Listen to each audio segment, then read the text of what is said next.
과연 대통령이 바뀌었을 때 또 여당이 또 바뀌었을 때 어떻게 부동산 시장이 흘러갔느냐라는 거는 과거를 돌이켜보면 쉽게 알 수가 있어요. 우리가 부동산 시장 중에서 특히 아파트 가격에 대한 부분을 좀 읽어낸다라고 한다면요.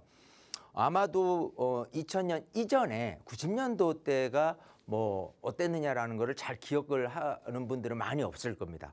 그 이후에 부동산 시장, 왜냐하면 우리가 IMF를 겪은 경험이 있기 때문에 97년 이후에는 정말 IMF를 극복하기 위해서 굉장히 모든 국민들이 고생을 많이 했어요. 그러고 나서 우리가 2002년 월드컵 을 이제 겪으면서 부동산 시장이 서서히 됐는데 그 당시에 생각해보면은 노무현 대통령이 아마 떠오를 겁니다. 그래서 2003년도 노무현 대통령이 2008년도 이명박 대통령 그리고 2013년도 박근혜 대통령 또 탄핵이 됐지만 2017년도 문재인 대통령 그리고 이제 2022년도 해서 왔다가 지금 어쨌든 간은 윤석열 대통령이 파면을 이뤘습니다. 자, 2003년도에서 2008년까지 노무현 정부의 정책은 부동산을 굉장히 옥죄는 정책이었어요.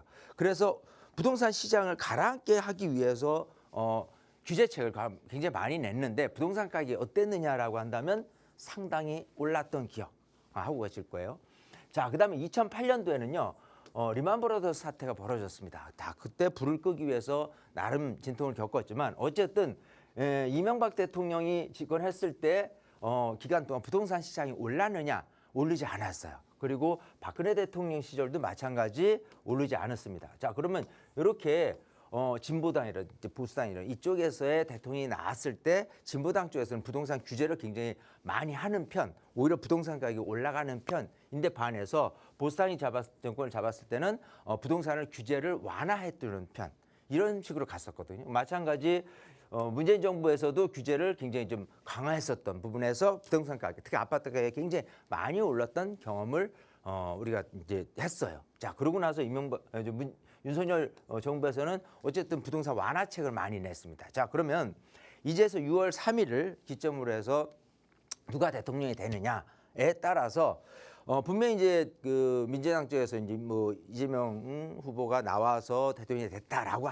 했을 경우에는 규제에 대한 일변도로 갔을 경우에 이전의 과거의 경험치로 따진다면 가격이 오를 수 있다는 것을 예측을 할 것이고 만약에 국민의힘 쪽에서 누군가 대통령이 나와서라고 한다면 규제 완화책 쪽으로 갈 거기 때문에 그때는 그러면 가격이 안